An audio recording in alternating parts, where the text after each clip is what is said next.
Día 3 del Mobile World Congress 2015 que se está celebrando en la ciudad de Barcelona y iniciamos un día más la cobertura de los vídeos. Esta vez nos visita Michael de la empresa Ascom, con quien vamos a estar hablando en inglés sobre lo que está presentando la empresa aquí y discutir algunos temas relacionados con la calidad del servicio dentro de las redes de telecomunicaciones móviles. Michael, welcome to telesemana.com. Thank you, Rafael. Thank you for having us. You're welcome. And well, first question first. I haven't been able to go around much because I'm stuck here with the videos. So tell me, what is your company presenting at this show? What is your main theme for the operators anywhere in the world? So I mean, the main theme, and you'll see the same echoed if you go through the hallway. I mean, it's a lot about VoLTE, IMS solutions, the migration of voice, the circuit switch services over to voice over IP services, small cells, in-building, heterogeneous networks, of course, is a very popular topic. Okay, but what is your role within all that ecosystem? Because you are not providing a solution for VoLTE, you are not providing small cells.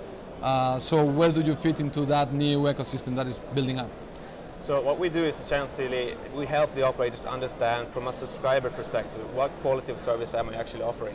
Okay. In a measurable way, understanding the quality that they are offering. How has that changed in the past years? I mean, with the introduction of LTE, VoLTE being a data solution and not a circuit switch. So how because we hear a lot of things about the KPIs, how it's changing, but you're saying you're trying to test how the user experiences the service. Yes. So tell us how you've seen the evolution of these systems and what do they do differently today that they weren't doing before, and why they should do these things differently to make sure you know exactly what the user is experiencing. So I mean, first and foremost, if you talk about VoLTE, for example, one of the challenges there is that you've underestimated the new component, which is IMS. IMS has been standardized for quite some time, and it's an open standard. That is part of the challenge. It's open to interpretation quite a lot. So many different solutions, so interoperability is a challenge. And also complexity. And we see this, I mean, heterogeneous network is a clear indicator of this. There are multi-device, multi-vendor, multi-network, multi-band, multi-spectrum. So it's just a challenge of multi-everything, essentially. Right. Now, you talk about IMS. Now, one of the things that is being discussed with some companies is the virtualization of IMS, actually to make it cheaper or to make it simpler.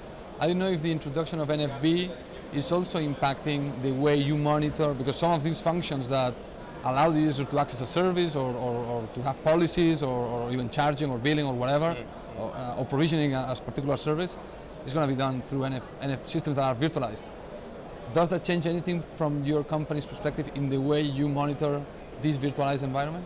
I mean, ideally, there should be a difference from a user subscriber perspective. And I mean, the way we test, we use the same applications that a user would test. We do YouTube video streaming, testing those services, WhatsApp messages, OTT services, and the same for the voice services as well. So from a user perspective, you press dial and you're hopefully speaking to somebody at the other end, and you measure voice quality on that. So hopefully that's transparent, and it is transparent from our perspective as well. So in this sense, from your company's perspective, you're more on the access side, so the fact what happens on the core, it's not as relevant as it is perhaps for other companies that are monitoring the core of the network? We do service end-to-end testing as well. I mean, in order for operators to be competitive with OTT services, I mean, that's a major loss of revenue for them, to make sure that what they are offering is competitive and even better, and that's very important for VoLTE as well. It's important to measure the end-to-end, because as soon as you start to venture into the core network, there's a lot of different components that can fail. Okay. Even the content delivery system, so end-to-end is very important for us as well. Okay. Now, I recall some time ago when I spoke with your company, I don't recall who, I think you had an application that had to be downloaded into the device. I don't know if that's still the case, or you have something like that, or I'm just making everything up. Well, it's a pretty wide portfolio, so we have everything from the bigger benchmarking solution with ruggedized boxes, and you can work your way all the way down to an application that you can install on any phone, more or less. So the scenario would be that I'm an operator and I'm sending you a text message, you're a subscriber, I'm telling you I'll give you 10% off your quota, or I'll give you 200 megs extra if you install this application and just put this on your phone. And in return I will get some data on where you're moving on the network. Some very basic data, not as detailed as you get from an engineering type tool, but I am getting to you, the subscriber, and you get like a speed test type similar application, and also some discounts or some incentive in terms of that. How has that played out commercially? I mean, have you seen people actually reacting positively to this and then being able to gather this information for your clients? I think everybody sees the promise in terms of scale. I mean, thousands of probes, thousands of clients, and everybody's looking at this. You're turning the device into a probe, essentially, right? Yeah, essentially. So everybody's looking at, so how do I incentivize my subscriber and how do I brand it and package it? And there are different methods of doing it. I think people are experimenting to see what works in their market more or less. Okay, let me go back to another thing that I don't know if it involves your company or not, because we're talking about the quality of experience mainly for the user. But also the show is being talked, the IoT market is being discussed all over the place here. So I don't know if quality of experience also would apply somehow when we're talking about communications between machines or, wearables and whatever application, health, or I don't know if you are also trying to access that market, or you need to have the same type of control that you would have when a user being is using the service. Well, it definitely has a huge potential, and it's an interesting sort of when you start to talk about innovating your services and your products. And so now we're in the phones, we're measuring from a subscriber perspective. But what if you could actually do the measurements through a car that's traveling along the road? It's less intrusive and it's there 24/7.